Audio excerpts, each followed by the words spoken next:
Good afternoon, everyone. Welcome to our webinar, Think Globally, Act Locally, Understanding Your Public Health Role and Authority in the Local Legislative Process, presented by the University of Maryland, Carey School of Law, and the Maryland Department of Health and Mental Hygiene. My name is Genevieve Polk, and I am the Injury Prevention Program Coordinator in the Center for Injury and Sexual Assault Prevention in the Department of Health and Mental Hygiene. And we wanted to thank our two speakers, Kathleen Hoke and Melissa Sager, for presenting on our webinar, and to thank all of you for listening in today. I will let Kathy and Melissa introduce themselves, and I do not want to take away any more time away from the interesting information that's going to be presented here today. So I will let you two take it away, Kathy and Melissa.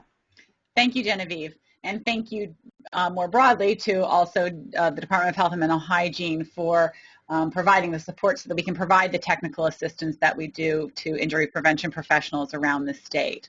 Welcome everyone to this webinar recording. My name is Kathy Hoke. I am the Director of the Legal Resource Center for Public Health Policy at the University of Maryland, Carey School of Law.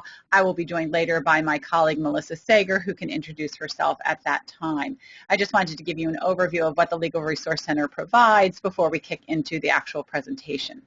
For those of you who are listening for a second time, because you paid attention on the January 6th original broadcast of this webinar, you will note some differences. And hopefully that is that there are no technical glitches right now.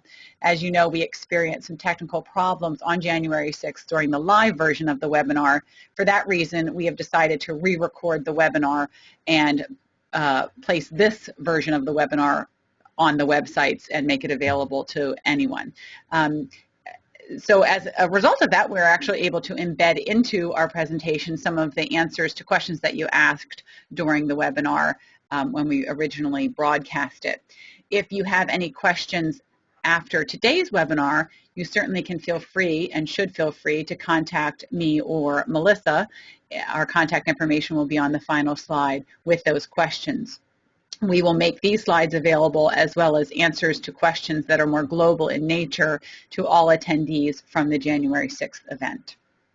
So the Legal Resource Center was founded in 2001 to provide technical legal assistance to state and local public health officials, legislators, advocacy organizations, community coalitions, and others who are working to improve public health through law and policy change. While our original focus was on tobacco regulation, 6 years ago we started to receive funding from the Department of Health and Mental Hygiene to provide that same assistance on injury prevention.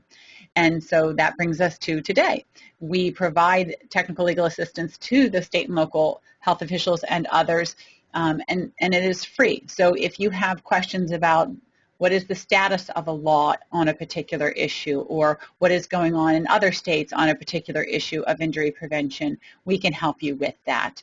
We can help you to better understand the laws that exist and talk about possible law and policy change to improve public health with respect to injury prevention. So please, we encourage you to reach out to us. There are no questions that are too small or too big.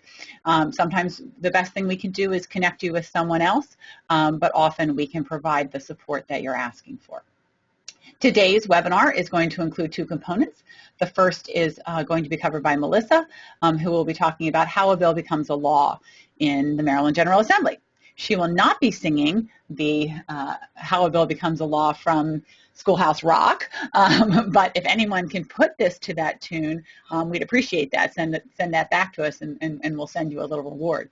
In any case, we'll be moving on then to, I'll explain very briefly the public health powers of local legislatures in Maryland, but more specifically get into details about the powers of boards of health at the county level in Maryland. So on that note, I'm going to turn things over to my able colleague, Melissa.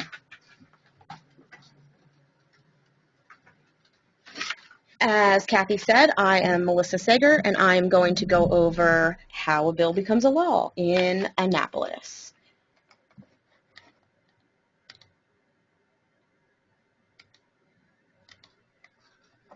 Before there's a bill, there's an idea, a problem, an opportunity to solve an issue. These ideas come from advocacy organizations, individuals, legislative studies commissioned by the General Assembly, task force or commissions, or from the administration. These bills go through a laborious process, as you can see here on this next slide, and I'm going to go through each step briefly. There's going to be a lot more information on the slides. If you have any questions about any of that, you can feel free to reach out to us at any time.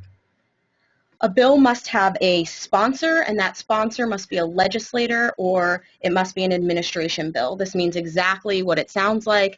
An individual who's not a member of the General Assembly cannot introduce a bill by themselves. You have to have a sponsor for that bill, which brings us to securing a sponsor. This is a very strategic move. If you have a bill that considers a certain topic, you would like to have a senator or a delegate who's passionate about that, preferably a senator and a delegate, who's passionate about that topic, who's informed about that topic.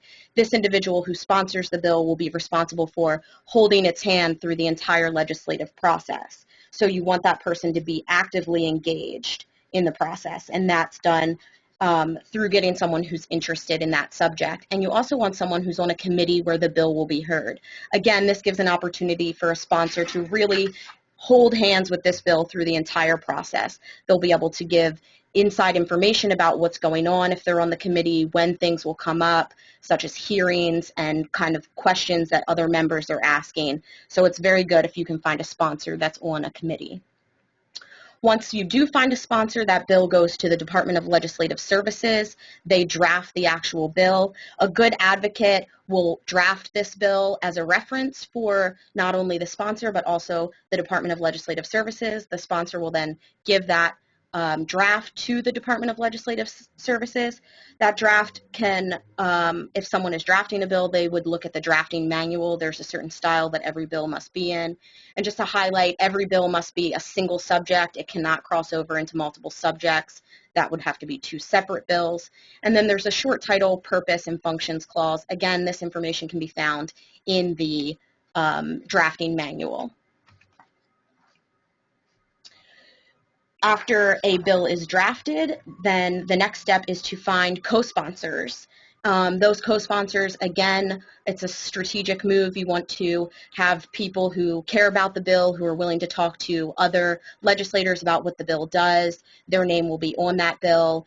If you can find people, again, who are passionate about that subject, who are on committees, those are individuals that will really be able to speak to the bill in every step of the process. Once you have your sponsor and co-sponsor, the bill drops into the hopper and it gets a bill number, and that bill then becomes public. Prior to that, the process is confidential and it's not open to the public.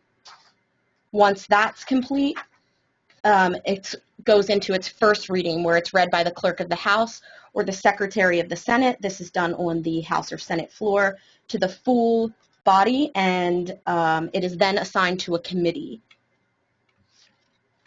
Once it's assigned to a committee, the Department of Legislative Services drafts a fiscal and policy note. That fiscal and policy note really details what the practical impacts of the bill will be, what the monetary impacts will be on the state of Maryland, along with many other factors. This is a document that's used heavily by committee members when considering a bill, by advocates, by opposition. You want to make sure that the information in there is correct. Again, it's prepared by the Department of Legislative Services and very detailed.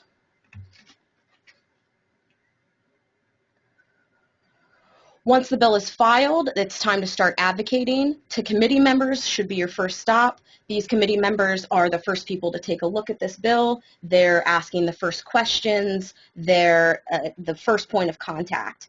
The best way to advocate is in-person visits, meet with the legislators, deliver one-page fact sheets with detailed, concise information about the bill, why it's important to pass, the kind of problems or issues it will solve.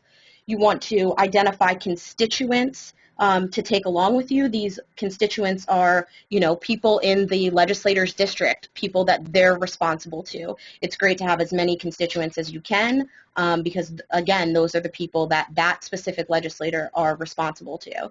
Then you can start advocating to the public. These are letters to the editor, op-eds, press releases, conferences, really any way to get the word out there and get people involved and caring about this particular bill. Once a bill is filed, the hearings begin. Most bills get a hearing. There are some exceptions where a committee chairman can table a bill, put it in a drawer. It won't receive a hearing. That's rare. When a bill does receive a hearing, there's little notice to this hearing. It can happen 3 days out, and they can assign it a hearing time, even less. And this is where a committee sponsor helps, because they'll be able to tell you in advance. They'll be the first people to know when even the committee's thinking about scheduling a bill hearing.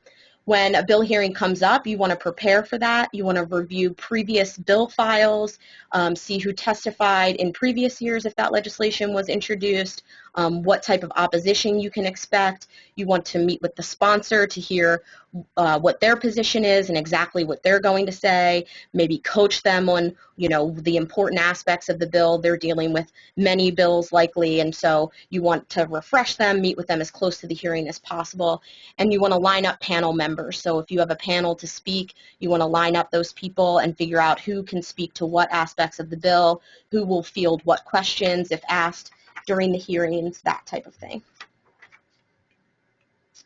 You want to arrive at least 1 hour early prior to the hearing. This gives you time to sign in. Each committee has different rules, but 1 hour is safe to be able to sign in, turn in your written testimony. Each committee has different requirements for how many copies. That information is easily accessible on the General Assembly's website. Everyone who signs in for a bill will be heard, so as long as you get there in time to sign in, you will be heard no matter how late the hearing goes. You want to plan well in advance with planning these panels. Again, who's going to say what, who's going to speak to what aspects of the bill, who's going to field questions when they come. You want to figure out who the proponents and the opponents are, expect different arguments, who's going to say what. You don't want to keep repeating yourself. If you can speak to something unique, you want to make sure you're doing that. And with written testimony, again, each committee has different requirements. You're going to submit this written testimony, but the committee does not like it if you read that testimony. They want to hear what's not in the written testimony. They can read that, so you want to speak to the personal side of things, the extra facts that may not be in there, that type of thing. After the hearing, a bill may be assigned to a subcommittee. That subcommittee are experts in that particular area. When you're advocating, you want to focus on those subcommittee members. Again, those are the first people who are asking questions about the bill, really mulling it over and figuring out, what the impacts are going to be, what the pros and cons are. So if you can talk to the members of that specific subcommittee, those are the main people to start with. You want to follow up in person. If there's questions at the hearing, you want to respond to those. Maybe you didn't have the information right there. Perfectly acceptable to say, I do not have that information, but I'd be happy to follow up following the hearing. When you do that, you want to make sure you respond timely, get that information to them as soon as possible, ask them if they have any other questions. Just getting as much information to the people who are voting on this bill as possible. A bill can be amended after the hearing. If it's not amended, it goes right into the second reading. The second reading is on the floor of the House or the Senate again.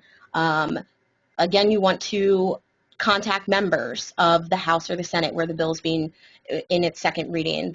You can hand out one-pagers. Again, these one-pagers should be very concise. The main parts of the bill, why it's important. And keep in mind that the second reading is an opportunity for questions and debate. This is going to get members talking about your bill, and so you want to anticipate those conversations and who's going to say what and what type of questions may be asked and how you can respond to that in the future. The bill can be amended during the second reading. If it is not amended, it goes on to the third reader. In the third reader, the bill cannot be amended unless it's crossed over from the other house. So if it starts in the House and it's crossed over to the Senate, it can be amended on the third reader. A special order is permitted. That's a delay tactic that's used. So in the third reader, if that particular house is not prepared to pass that legislation, they can special order the bill. A roll call is taken and recorded, and the majority vote passes that bill.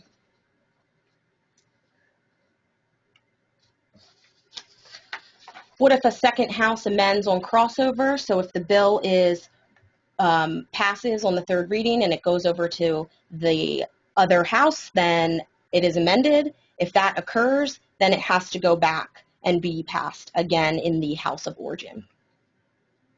Once it's passed on both sides, it is presented to the governor. It can be presented during session if it occurs within the first 83 days, in which case the governor has 6 days. In the last week, the governor has 30 days. It must be presented within 20 days of adjournment, and the governor may sign the bill, refuse to sign the bill, also known as a pocket veto. Those bills are treated as if they're signed on the 31st day after presentment, or the governor can veto. The governor must do this within 30 days of presentment, and there's no veto of budget or constitutional amendments. If there is a veto can be, there can be an override with 3/5 vote. So a simple majority doesn't work. It has to be 3/5 vote. A constitutional amendment only passes with 3/5 vote in each house, and then it's presented to the voters at the next general election. The effective date of bills: an emergency bill is effective on the date of the signature of the governor. A fiscal bill on July 1st. Generally, a general bill is October 1st. The earliest a bill can be effective is June 1st, and the latest can be any time in the future. Once a bill is signed, it then becomes a chapter law. When it's complete, it's assigned a chapter number in order that it was signed.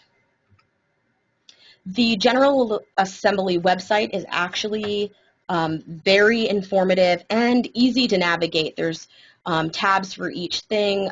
You can look at statutes. You can look at bills from previous years. The search bar is a great tool if you have a topic in mind. Each piece of legislation can be searched by large topics and broken down into smaller topics. Again, it's pretty comprehensive and a great resource to use if you're interested in what occurred in previous years, what's occurring now, hearings, those things. It's a very useful tool. Lastly, we have our injury prevention updates, which is now actually multi-topic, not just injury prevention. We hold a bi-weekly conference call, which started on January 9th, but occurs bi-weekly until the end of session. On those calls, we review significant injury prevention bills, as well as tobacco legislation, cannabis legislation, food legislation, schools and health,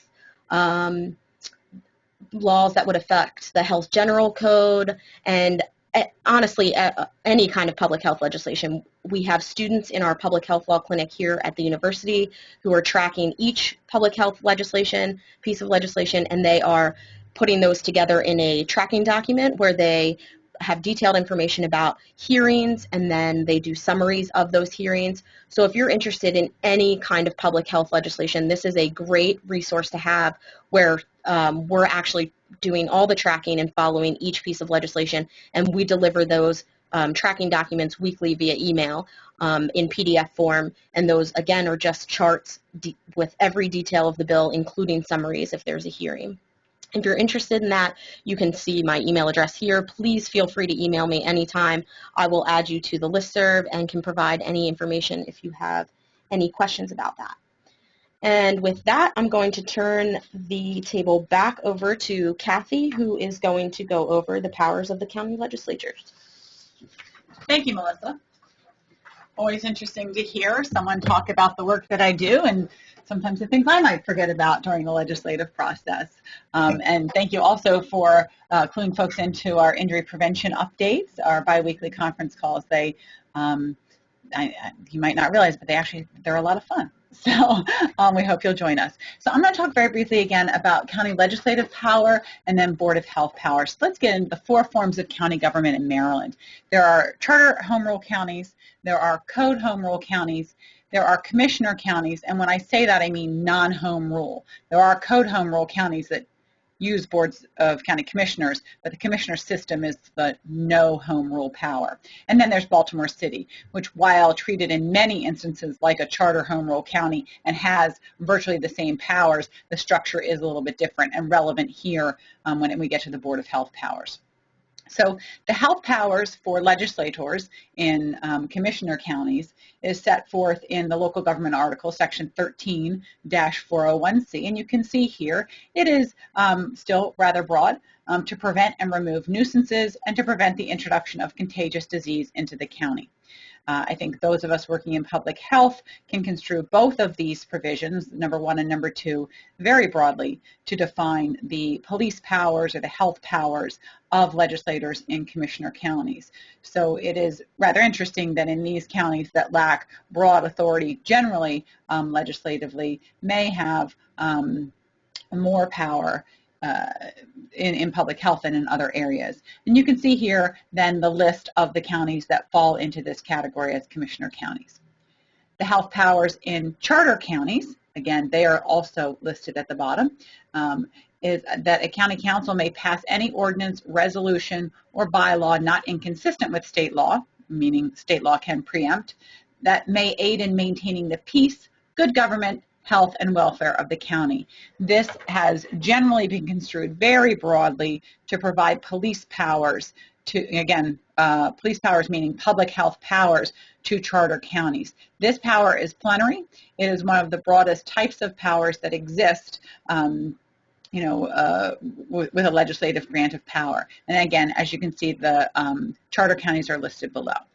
The health powers in charter and code counties together, the way the code is structured, they separate out what charter counties have and then talk jointly about powers that the charter and code home rule counties share together. And so when we're looking at Title 10, Subtitle 3 of the local government article, we can see here that a charter or code county may provide for the prevention, abatement, and removal of nuisances, again, broadly construed, and the prevention of contagious diseases in the county. Again, that very broad language. You can see also about regulating business practices and for unsanitary conditions detrimental to health. Again, as you can see now, I've listed the charter counties and below that, the code home rule counties. So these are the legislative powers that are held by the charter and code home rule counties. And then finally, as you can see, the specifics for Baltimore City. Baltimore City's home rule powers predate the Maryland Constitution, and so we look to the Baltimore City Charter for those powers. And again, as you can see, there are broad powers set forth in the city charter. The bigger question for most folks then becomes, what about the Board of Health? What are the powers of the Board of Health? We're going to get to that. First, let's talk about what is the Board of Health? Who comprises a county Board of Health? And first, we look to state law on that. First, the Maryland Health General article tells us that unless otherwise provided, the governing body of a county is the Board of Health for that county. In a code or charter county, the governing body may change the structure of the Board of Health. So again, in a code home rule county or a charter county, the default is that the governing body, meaning the county commissioners or the county council, is the Board of Health, but that may be changed in a code or charter county. In commissioner counties that lack home rule, they may not change the composition of the Board of Health. The Board of Health is the Board of County Commissioners in those counties. So what does that mean? The governing body is either the Board of County Commissioners in a commissioner county or in a code home rule county, or the county council in a charter county that does not have a county executive. In charter counties that do have a county executive, the county council and the county executive together constitute the governing body. And you can see the case citation here to a Montgomery County case that made clear that that's the proper construction of state law on this issue. What does that mean for the various counties that are out there? Well, first, again, we have our commissioner counties with no home rule. This cannot be changed at the county level. So if you see your county listed here, you are stuck with, if you will, the Board of Health being the Board of County Commissioners. Again, we'll talk more specifically about what the powers are of the Board of Health, but this is the composition of the Board of Health in your jurisdiction. For code home rule counties, again, the county commissioners serve as the Board of Health. There is no county executive in these counties, and so it is simply the county commissioners who serve as the Board of Health. Now, This is unless the commissioners have passed a local ordinance creating a different Board of Health. So what this tells us is Code Home Rule counties, those of you listed on this slide in blue here, could change the composition of the Board of Health to include additional members, to exclude some county commissioners. Again, we'll talk later about some of the options there, but in Code Home Rule counties, there is that power to alter the statutorily described default. No Code Home Rule county in Maryland has actually done that. So if you're interested, we can talk. Charter counties. So here's where things get a little stickier. The county council and the county executive, where one exists, because Talbot County does not have a county executive, does have a county council and a charter. But in those other counties where there is a county council and a county executive, they together comprise the Board of Health, unless by county code or the charter there is a different designation, typically meaning the county executive has been removed from the Board of Health. And as you can see on this slide, the counties listed in blue below, Anne Arundel, Harford, Montgomery, and Prince George's, have passed legislation to specifically exclude the county executive from the Board of Health. So this means the county executive has no role on the Board of Health in these charter counties. There are charter counties, as I indicated earlier, you see the bottom part of this slide, Talbot County does not have a county executive, so in that jurisdiction, the county council comprises the Board of Health. In Wacomico, Frederick, and Cecil counties, while they are charter counties, they have not adopted a provision that would exclude the county executive from the Board of Health. So the county executive is one voting member of the Board of Health. This is a correction from the slide that we showed on the January 6th recording of this webinar. That relates back to there is a mistake in the Maryland manual that lists Frederick and Cecil as having excluded the county executive. But we have conducted research and contacted both counties and determined that in fact they have not passed legislation and there is nothing in their charter that would exclude the county executive from the Board of Health. So in these three counties, the county executive remains on the Board of Health, though these counties, Wacomico, Frederick, and Cecil, have the authority to make the change that the other charter counties have done. So to give you a couple examples of what charter counties have done with their power to reconstruct the Board of Health, we could look first at Baltimore County. So Baltimore County, by charter, by changing their charter, created a Board of Health that is different from the statutory default. There are 7 members. They serve 3-year terms that are staggered, so you always have folks with some experience on the board, and they are appointed by the county executive. The caveat to issue here is that this is not a regulatory body in the broadest sense, because the Board of Health in Baltimore County does not have the power to adopt regulations. They can recommend regulations, but they must be passed by county ordinance, in either verbatim by the county passing it as an ordinance or by referencing the proposed Board of Health regulation. So the county council still holds really the regulatory authority in Baltimore County. There still is value in the changes that Baltimore County has made, and we'll talk about that in a few minutes. The other example in Maryland of a county that has altered its Board of Health is Howard County. Howard County did this through local ordinance. And as you can see here, there are 9 members. They serve 5-year terms that are staggered, and they must all be Howard County residents.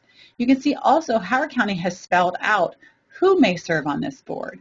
1 must be a professional in environmental health, 3 health professionals, and then 5 members of the public, with at least 2 of them without professional experience as a health professional. The board must be approved by the county executive and confirmed by the county council. So as you can see, a different construct in Howard County comprises their Board of, the way Howard County comprises their Board of Health. The other unique jurisdiction here, as I mentioned earlier, is Baltimore City. There is no Board of Health in Baltimore City. The Health Commissioner of Baltimore City holds regulatory power, quite like the power given to the boards of health in the county level. And you can see that authority spelled out here from the Baltimore City Charter. So in the past, we have seen regulations, health regulations coming out of Baltimore City, and they come under the Health Commissioner and not a Board of Health. So in summary, the county council plus the county executive or the county commissioners are the default for a board of health. Charter and code counties may change that, and a few counties have done so in Maryland. In non-home rule counties, the commissioners serve as the board of health, and that cannot be changed. Here is just a chart setting forth, gathering from each of the slides that information in a chart format. Some of us are better visual learners in chart format, so I thought I would provide it to you in this way as well. So you can see here wherever your county is, what your current status is. You can see again also the alternative approaches from Baltimore County, Howard County, and Baltimore City listed below. So in response to the original recording of this webinar, we got a question, hey, what about the health officer? The Health General article, section 3-306, designates the health officer as the secretary and executive officer of the Board of Health. So does this grant the health officer voting powers on the Board of Health? What does this mean? The best answer, there's no case law telling us exactly the answer. There's no legislative history telling us exactly the answer. But the best answer is no. That this is akin to a corporate CEO, the executive officer of a corporation, reports to the board and is often hired and fired by the board and reviewed by the board, but the executive officer does not have voting power on the board. That is the case here too with health officers. What supports that is the history in Maryland. Many jurisdictions have fully functional boards of health that have issued regulations, and in none of those jurisdictions has a health officer ever sat on the Board of Health and cast a vote. And so that's why the best answer is that the health officers do not have voting powers on the Board of Health. So we now know who is the Board of Health, and the question is, what are their obligations? What are their powers? So the duties and powers of local boards of health are spelled out in the Health General article, section 3-202. And again, you can see here, just like with the legislative grant of power, a very broad grant of power. Each county board of health may adopt and enforce rules and regulations on any nuisance or cause of disease in the county. There are, as you can see, also additional express powers from elsewhere in the Health General article. These read together give us a good perspective on the Board of Health powers, that they are plenary, they are broad. These are, again, what we refer to in public health practice as the police powers, the broad public health power of the local Board of Health. You can see in the additional express powers the ability to assess a fee, if necessary, to implement a rule or regulation, and importantly here, to direct the health officer to enforce any rule or regulation. We'll talk in a little bit about the glitch that whether a county council, a legislative body, may direct the health officer to take action, but it's clear here that the Board of Health may take action that directs the health officer to conduct enforcement. A tricky question that came up for us after the presentation was whether the health officer could direct whether the Board of Health could direct the health officer to take action without funding that. So the funding for the local health departments comes typically jointly from the state and from the local government. If there is not money allocated to do enforcement of a particular provision passed by the Board of Health, but there's the power to direct the health officer to conduct enforcement, are we in a rock and a hard place? The answer to the question is, I don't know. The better answer to the question is, we are endeavoring to answer that question. It is a difficult question. Typically, the answer here would be no. If there's no funding for a public official to take action, they are not required to take that action. But we are working with Council for Public Health at the Office of the Attorney General to tease out this question and see if there are any nuances that we haven't thought about before we give that answer. Additionally, the duties and powers of the local boards of health are spelled out in Health General 3202, as I said in the outset, and that is that they shall exercise the duties imposed by law on a Board of Health. I point this out because it is mandatory. The County Board of Health exists in every county, whether it's ever sat or not, whether it's ever voted on anything or not, whether they think that one exists or not, one actually does exist. And they have these requirements that you'll see in later slides as the Board of Health. The paragraph 2 referenced here in A1 makes clear that the Board of Health is limited in its ability to impose Board of Health regulations within a municipality within the jurisdiction. In that case, the Board of Health may only impose regulations within a municipality, may not impose regulations within a municipality if the municipality has passed its own ordinance on the same topic, and that provision is at least as restrictive as the Board of Health regulation and contains enforcement provisions. So if all 3 prongs are met, the municipal government law will supersede any Board of Health regulation. For example, if the city of Rockville were to pass an ordinance imposing rigorous standards for the operation of a tattoo parlor, and that contains enforcement provisions and is more stringent than a Board of Health regulation on this issue in Montgomery County, the Rockville law would be in place in the city of Rockville, and elsewhere in Montgomery County, the Board of Health regulation would be in place. There is some dispute on this question, which is why we spelled it out on this slide.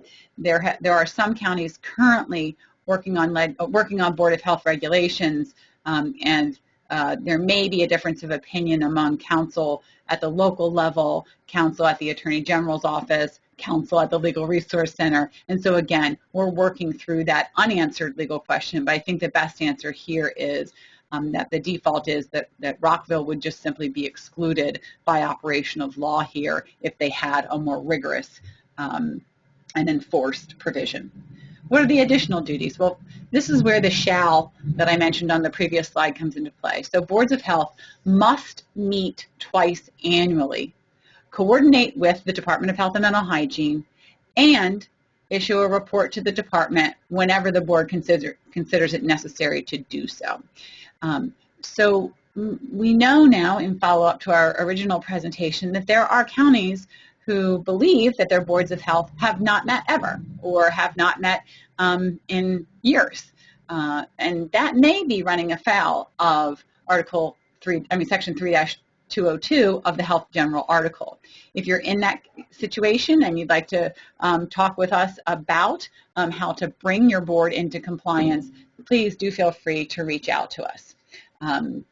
The other power given to the boards of health, as I mentioned earlier, was that the boards may impose fees as part of their regulation, but I wanted to point out here that if the service for which the fee is to be charged is covered in whole or part by state funds, and the county would just like to charge extra on top of what they're getting from the states or the federal government, they need DHMH approval to do that.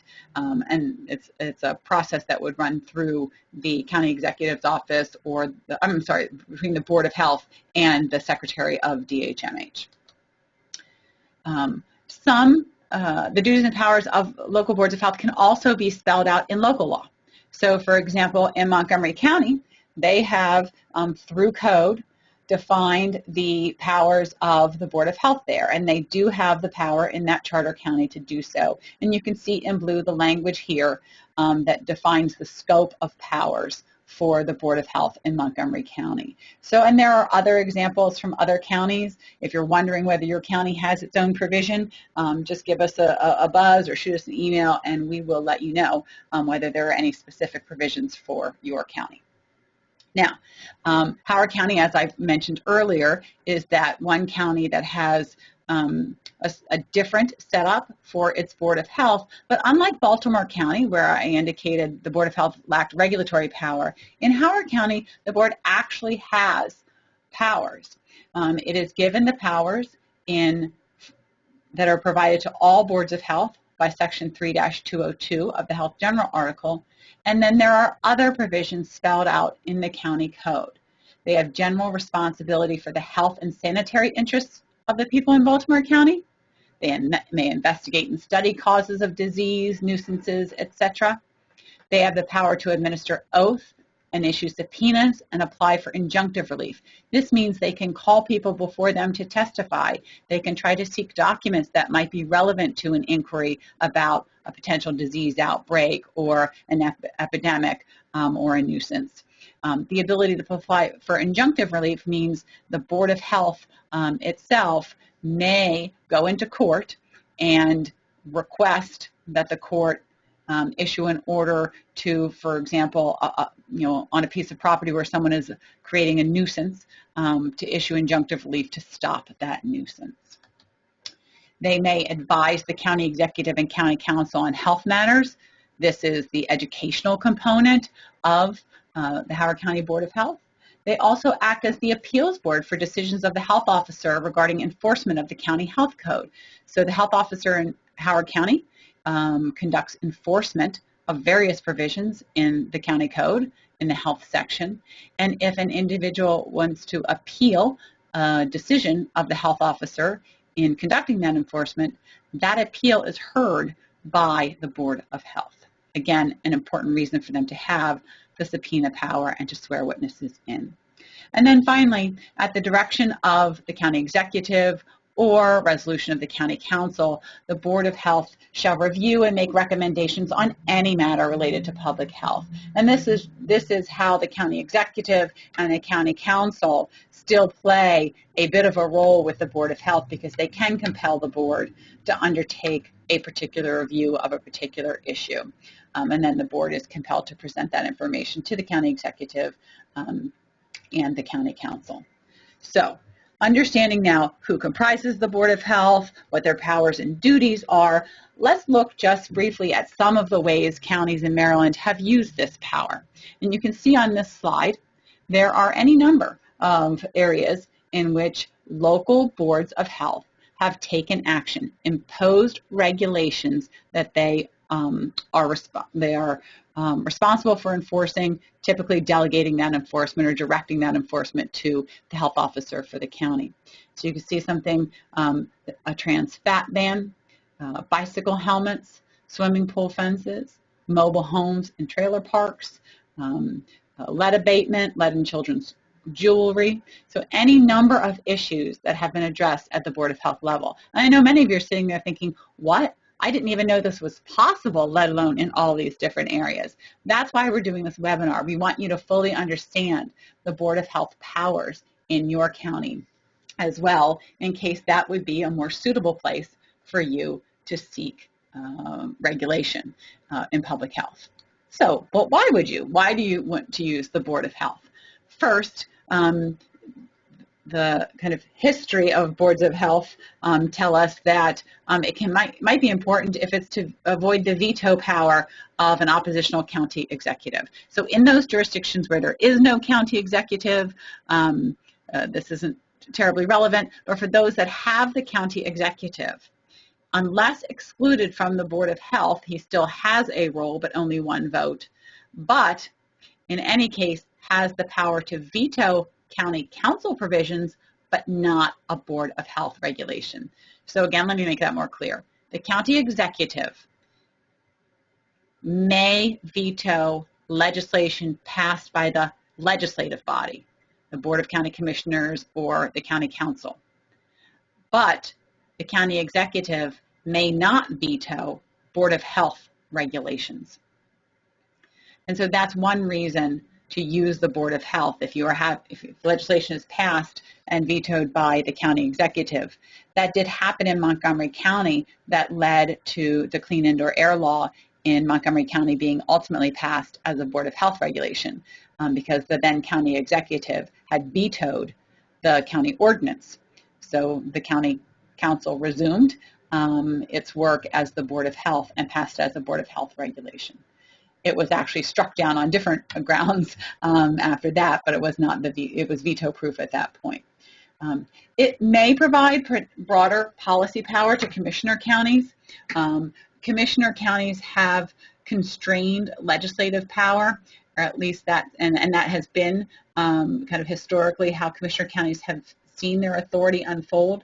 But if you look at the state law, creating local boards of health and giving them powers, the law does not distinguish between the powers of a charter county or a home rule county or a code home rule county with respect to the substantive coverage or substantive powers given to the Board of Health. Yes, there are powers to alter the composition of the board held by charter and code home rule counties and not commissioner counties, but that's really the only difference that we see. So it does appear that commissioner counties may do more with their local Board of Health powers than they might be able to do with their legislative power. Again, folks in commissioner counties traditionally go to Annapolis to get specific legislation passed in public health or in other matters. And we've assisted and worked on that legislation over the years. But there is a curiosity that the Board of Health may be able to do at the local level what those counties have been seeking at the General Assembly.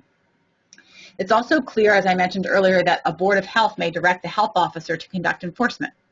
What does this mean? Well, there is a question as to whether a county ordinance passed by a county legislature may direct the health officer to take action. A county council or county commissioners are a local body. The health officer is a state agent. So there is serious question as to whether the local body can direct, mandate action by the state agent, the health officer. There's no question, however, that the Board of Health, a state entity, an entity created by state law, and specifically given the power to direct the local health officer to conduct enforcement.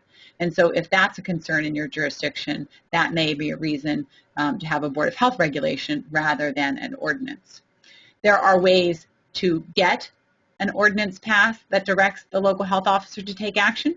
It requires a memorandum of understanding between the Secretary of the Department of Health and Mental Hygiene and the local council or county commissioners that may or may not work in a jurisdiction that is may have kind of a dispute or a debate between the county council and the county executive.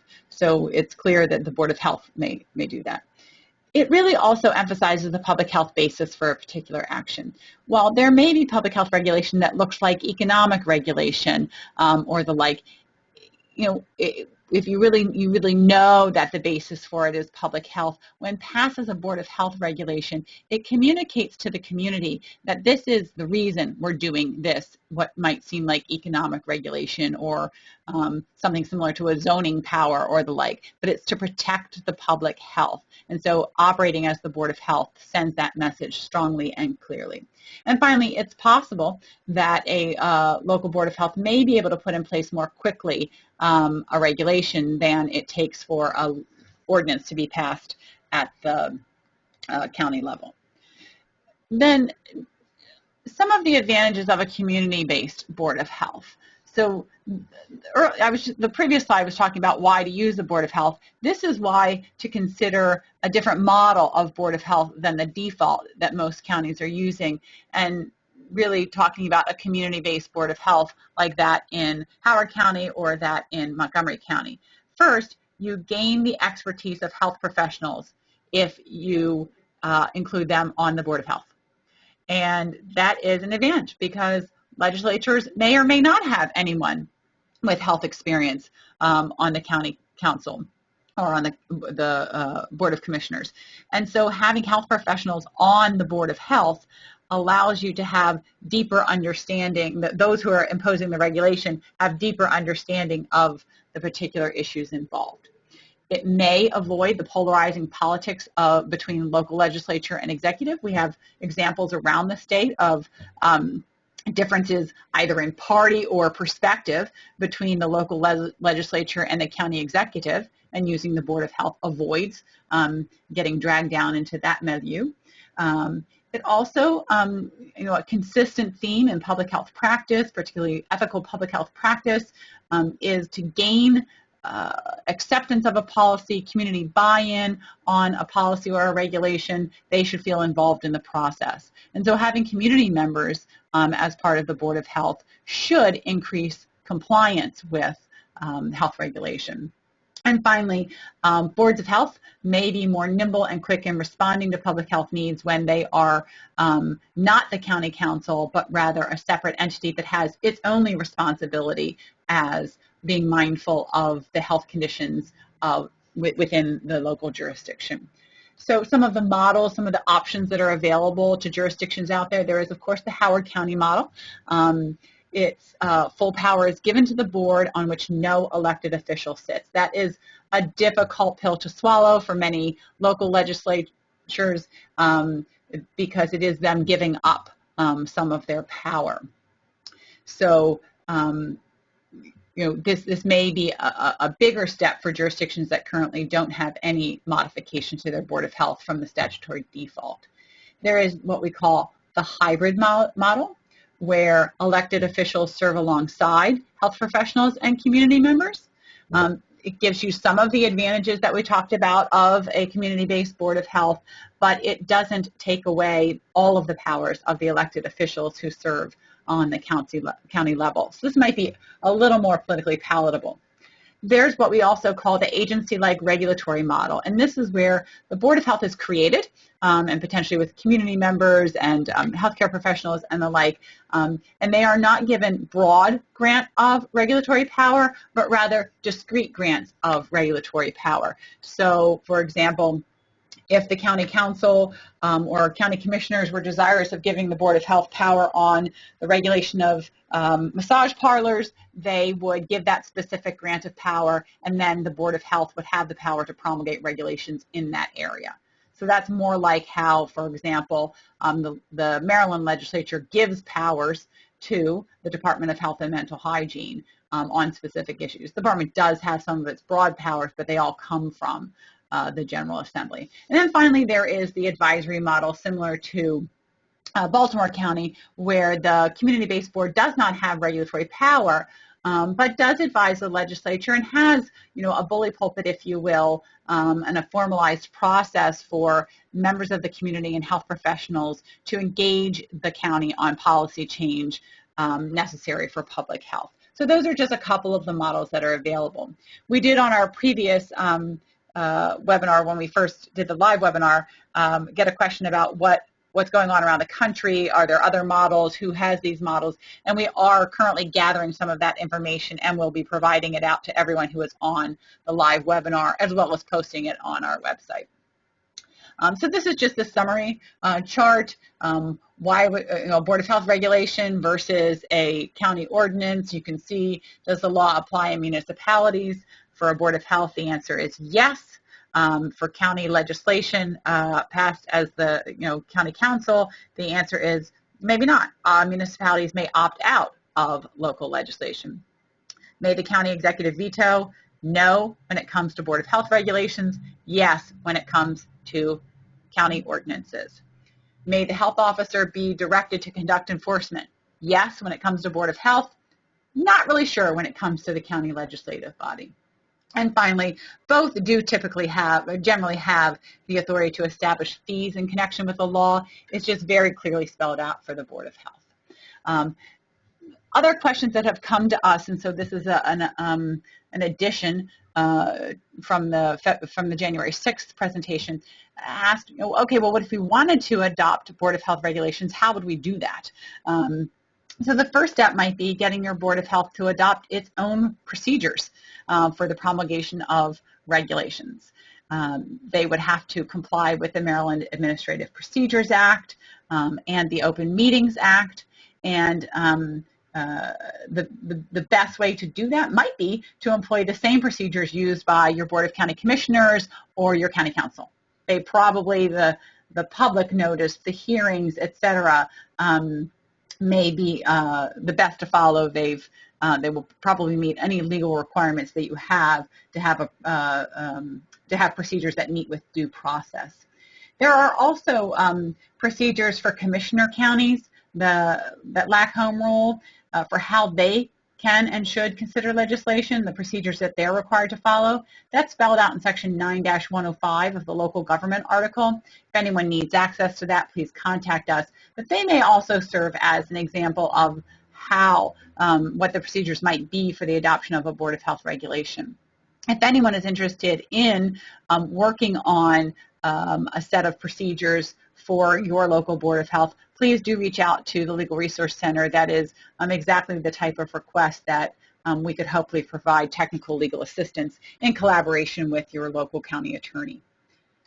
So on that note, I believe we covered everything that we intended to cover, and I'm just going to mention the Partnership for Safer Maryland. As you can see on this slide, the partnership is a community-based organization that is committed to heightening awareness of injuries as a public health dynamic throughout the state of Maryland.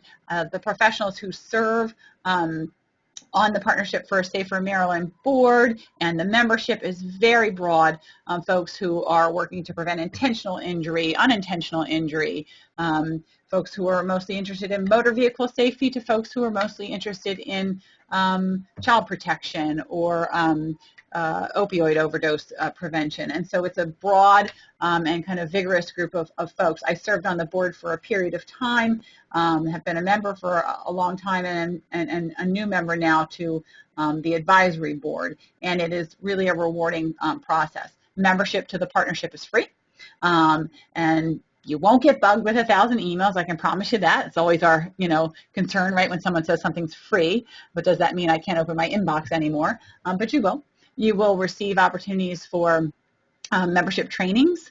We have quarterly meetings that are typically webinars, and then there's the annual in-person meeting, and that will contain both education and training and opportunities for networking. There is a monthly electronic newsletter, and there is a great deal of access to data and other resources that you may need in your job that we can connect you to someone within the network, the Partnership for Safer Maryland, who can help you gain access to the data that you're looking for.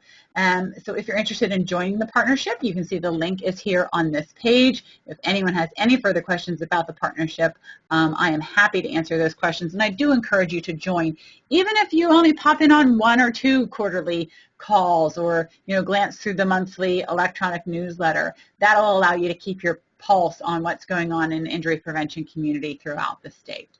So in the original version, we would have been asking for questions here, but as you are not live, and we again encourage you, here is my contact information. Please let us know if you have any questions based on this presentation. The evaluation survey has already been sent out to you, so if you're listening to this for the second time because you listened live, please complete the survey if you have not done so already. It is really important for the Department of Health and Mental Hygiene with respect to its grant with the CDC to understand what's working and what's not working, so they're taking the limited resources that they have and putting them where they matter. So getting your feedback on an evaluation survey is really critically important to the department. It's helpful to Melissa and me as well as the as the presenters, so that we know what worked and what did not work as we do this sort of talk in other contexts as well. So on that note, thank you very much, and reach out to us whenever you need.